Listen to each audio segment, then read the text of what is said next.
जी अस्सलाम वालेकुम, मेरा नाम है Mahmood Shekhani. Real estate development से ताल्लुक़ है। पिछले कुछ अरसे से रियल एस्टेट डेवलपमेंट में दुबई के अंदर सेटल हैं। रियल एस्टेट के साथ ट्रेडिंग बिजनेस में और मैन्युफैक्चरिंग के अंदर इन्वॉल्व हैं।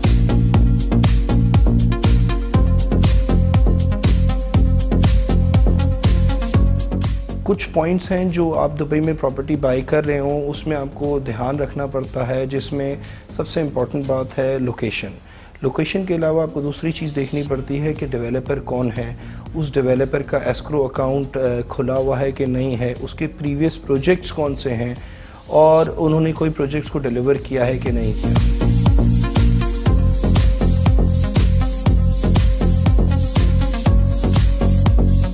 दुबई में आपको रियल एस्टेट डेवलपमेंट की रिटर्न्स के साथ एक और चीज़ का बेनिफिट मिलता है। जब आप 1 मिलियन दिरहम की इन्वेस्टमेंट करते हैं तो उसमें रेजिडेंस वीज़ा आपको मिलता है, लेकिन उसमें कंडीशन ये है कि 1 मिलियन की एक प्रॉपर्टी हो बाइंग टाइम के ऊपर। उसमें ये नहीं है कि आप कंट्रीब्यूट करें कि अगर आपके पास एक 3 लाख दिरहम की प्रॉपर्टी और एक 7 लाख दिरहम की प्रॉपर्टी है तो आपको मिलियन दिरहम की प्रॉपर्टी पे वीज़ा मिल जाएगा। एक प्रॉपर्टी की वर्थ 1 मिलियन दिरहम होनी चाहिए।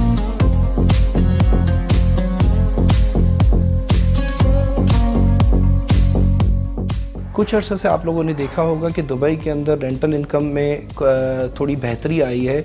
इसकी रीज़न ये है कि लोगों की जो परचेजिंग पावर है थोड़ी सी कम हो गई है कुछ अर्से से। इससे कि बिजनेसेस पूरे ग्लोबली डाउन हैं, तो लोगों की कोशिश होती है कि instead of investment in real estate करें, वो रेंटल्स पे बाय कर देते हैं और उसकी वजह से बहुत मार्केट में डिमांड क्रिएट हो गई।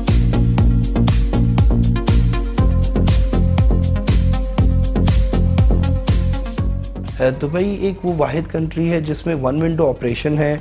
अगर आपने कभी भी, और सब कुछ 1 विंडो के साथ ऑनलाइन किया हुआ है, जब भी आपको कभी प्रॉपर्टी बाय करनी हो या प्रॉपर्टी को लिक्विडेट करना हो और अपनी फाइनेंशियल पोजीशन को मजबूत करना हो और आपको उसका कैश चाहिए हो, तो एक ही दिन के अंदर वो प्रॉपर्टी की ट्रांजैक्शन हो जाती है।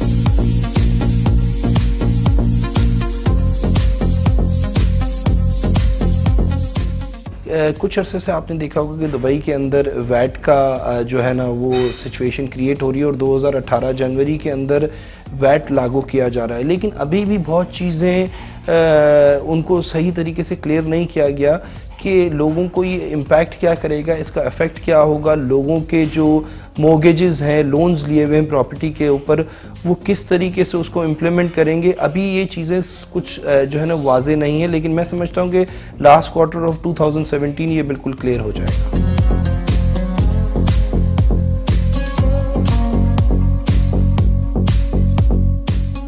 जैसा कि मैंने आपको बताया कि थोड़ा सा ग्लोबली रिसेशन चल रहा है और बिजनेसेस में थोड़ा सा लोगों को अफेक्ट हो रहा है, जिसकी वजह से पूरी दुनिया के अंदर जॉब मार्केट अफेक्ट हुई है।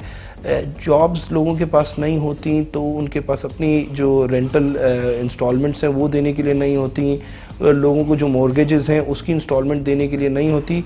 तो मैं समझता हूँ कि कुछ अरसे के लिए ये अफेक्ट आएगा प्रॉपर्टी मार्केट में, लेकिन जिस तरह हम करीब जाते रहेंगे एक्सपो 2020 के और मार्केट में रिक्वायरमेंट ऑफ वर्क क्रिएट होती रहेगी तो ये बेहतर हो जाएगी।